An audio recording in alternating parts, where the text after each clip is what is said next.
What makes you smarter? It's an extension of the RadioWhat.com internet radio station that I've been running for quite some time. And if you need DJ services, where do you go? DJLittleRock.com. Let me say it one more time.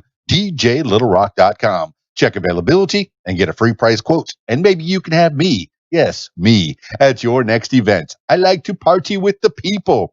The people need to be entertained. This week's shows, let's see. Oh, tonight, as I record this on Friday, I'll be at the Rab in Conway, Arkansas in just a few short hours. That starts at 8 p.m. It's the Video Dance Party Karaoke Jam. So if you want to have some fun tonight, and you've been working hard all week, what better way to spend your time than with your friends at the Rab in Conway, Arkansas? And if you're not in Conway, Arkansas or anywhere around, we'll wait. We got some time. Get yourself on a jet plane. It has to be a private plane because of this whole coronavirus thing, but we're taking precautions. I know I said Video Dance Party Karaoke Jam. I've been wiping the microphones after each use, making sure that people don't get the Rona.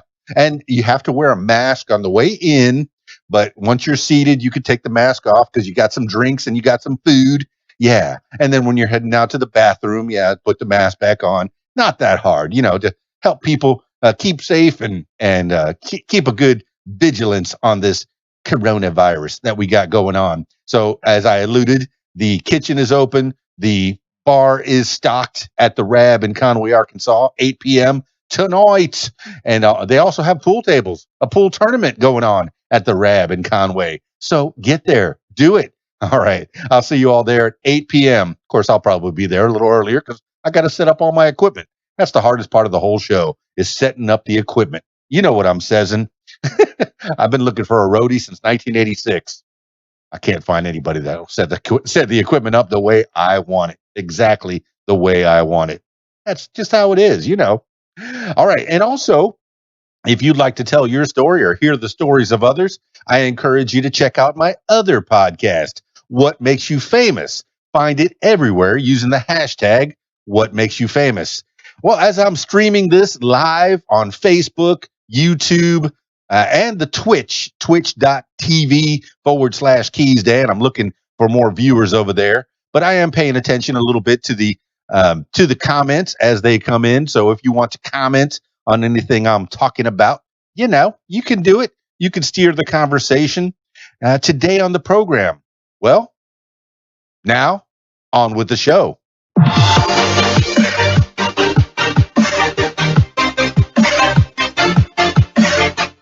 Today on the program, 10 things you need to know today for Friday, July 17th, 2020. 10 things you need to know today. Number 1, intelligence agencies accuse Russia of trying to steal coronavirus research. Hackers linked to Russian intelligence services are trying to steal coronavirus vaccine research, the National Security Agency and its counterparts in the United Kingdom and Canada said Thursday. The same informal group of Russian hackers known as Cozy Bear or APT-29 was blamed for hacking Democratic Party emails ahead of the 2016 presidential election. Quote, AP-29 has a long history of targeting governmental, diplomatic, think tank, healthcare, and energy organizations for intelligence gain. So we encourage everyone to take this threat seriously. End quote, said Ann Neuberger, the NSA's cybersecurity director. Moscow denied involvement in the alleged hacking attempts. The Western intelligence agencies did not provide details on what organizations were targeted or indicate that the hackers had accessed any information. This is according to NPR. Number 2. U.S. breaks single-day record for new coronavirus cases. The U.S. hit a single-day record for COVID-19 infections on Thursday. Reuters counted 77,217 new cases, while the New York Times data showed just over 75,600. The previous record, about 69,000, was set last Friday. The 7-day average of daily infections is now above 63,000 from about 22,200 a month ago. The death toll on Thursday, 969, was the highest since June 10th. The nationwide death toll rose above 138,000. Florida, Texas, and South Carolina all had their biggest one-day increases. It was the second time in 3 days that Florida's 24-hour death toll set a record. Still, Governor Ron DeSantis, Republican, has been hesitant to push statewide restrictions like mask mandates, which are now in place in more than half of U.S. states. This is according to Reuters and the Miami Herald. Number 3, Georgia sues Atlanta over mask requirement. The administration of Georgia, Governor Brian Kemp, Republican, filed a lawsuit Thursday seeking to block Atlanta from enforcing its mask requirement. The state is challenging Atlanta Mayor Keisha Lance Bottoms, Democrat, July 10 decision to roll back the city's reopening plan to, quote, phase 1, end quote, due to surging coronavirus cases. Bottoms called for restaurants to close dining rooms and for residents to stay home except for essential trips. Kemp said in a statement that the city policies hurt businesses and workers, quote, struggling to survive during these difficult times, end quote. Bottoms said the city would defend the order, noting that she was among the more than 100,000 people in the state infected with the virus, and saying taxpayer money would be better spent on expanding testing and contact tracing. This is according to the Atlanta Journal-Constitution. Number 4, GOP scales back Florida convention plans as coronavirus cases rise. The Republican Party is scaling back its August presidential nominating convention being held in Jacksonville, Florida, as the number of coronavirus cases surge in the Sunshine State. Republican National Committee Chair Ronna McDaniel on Thursday announced that the GOP would limit admittance for the first 3 days of the convention due to the roughly 2,500 regular delegates only, with attendance expanding to around 6,000 to 7,000 people for the last day. McDaniel also said the convention would, quote, utilize a number of indoor and outdoor venues, end quote. Organizers are reportedly considering having President Trump deliver his acceptance speech outside. The decision comes as Florida broke its one-day COVID-19 death toll on Thursday, where 156 died in the last 24 hours. This is according to the Washington Post and CNN. Number 5, another 1.3 million Americans file first-time jobless claims. The Labor Department on Thursday reported that another 1.3 million Americans filed first-time claims for unemployment benefits last week, slightly more than expected. Another 920,000 filed for pandemic unemployment assistance in 47 states. Factoring the two figures together, the Economic Policy Institute's Heidi Sherholtz noted that it was the 17th straight week with more than twice as many Americans filing for unemployment benefits that than did during the worst week of the Great Recession, when the most jobless claims filed in 1 week was 665,500 in March 2009. I'm sorry, 665,000 in March 2009. Over the course of the past 17 weeks, more than 50 million Americans have filed for unemployment. This is according to CNN and MarketWatch. Number 6, 15 ex-Redskins employees say they were sexually harassed on the job. 15 women told the Washington Post that they were subjected to sexual harassment while working for the Washington Redskins football team. Emily Applegate said on the record that the former chief operating officer called her, quote, effing stupid, end quote, and once asked her to wear a tight dress to a meeting, quote, so the men in the room have something to look at, end quote. The newspaper reported on Thursday. The other 14 accusers spoke on condition of anonymity, citing a fear that they would be sued for violating non-disclosure agreements. The NFL team declined a request from the Post to authorize the women to speak, but said it had hired a D.C. lawyer, quote, to conduct a thorough independent review and help the team set new employee standards for the future, end quote. This is according to the Washington Post.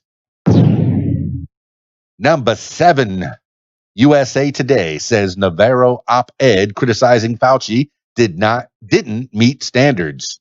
USA Today on Wednesday acknowledged that White House trade advisor Peter Navarro made errors in his Tuesday op-ed attacking Anthony Fauci, the federal government's top infectious disease expert, and said the piece, quote, did not meet USA Today fact-checking standards, end quote. The newspaper faced intense criticism over Navarro's comments, which included the allegation that Fauci, quote, fought against the president's courageous decision, end quote, to limit travel from China to slow the spread of the outbreak in its early days.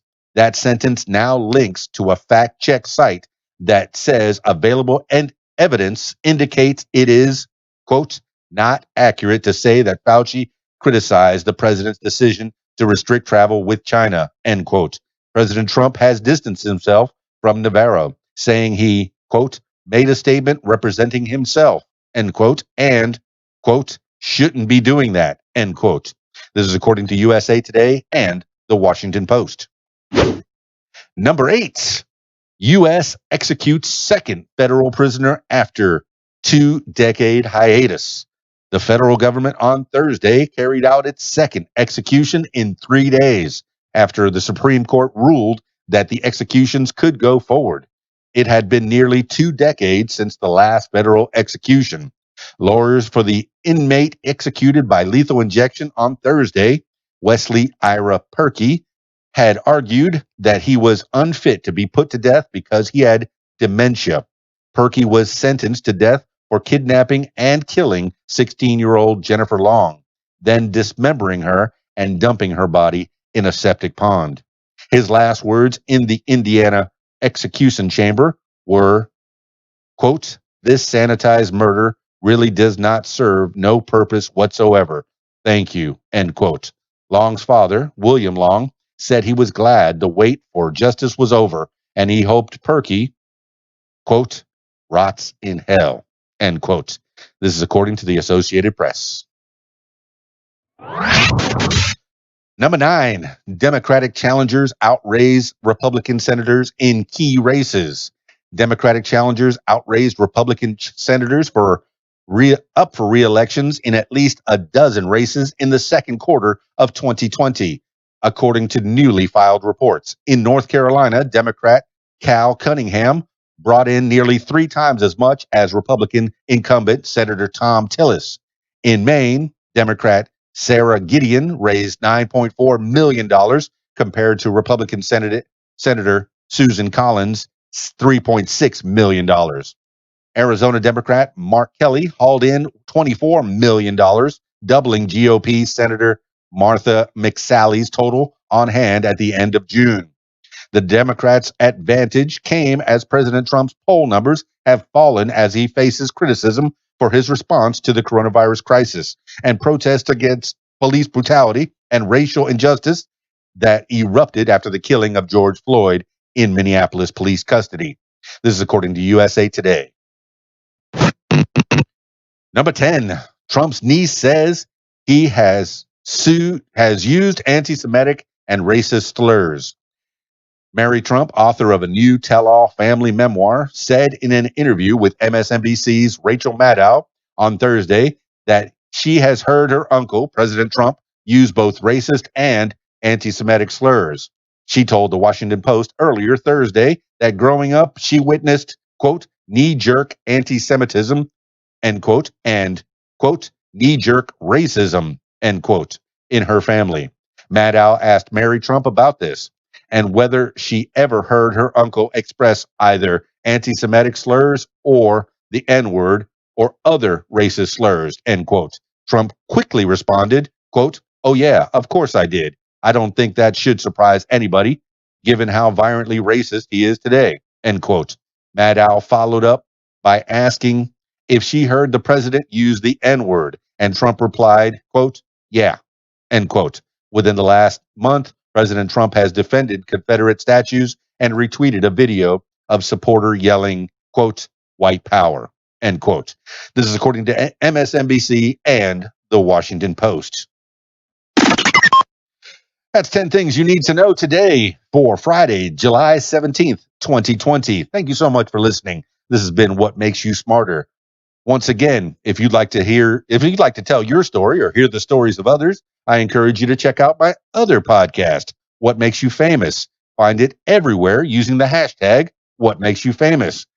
That's it for me. It's KeysDAN, RadioWhat.com, DJLittleRock.com. Peace. I'm out of here.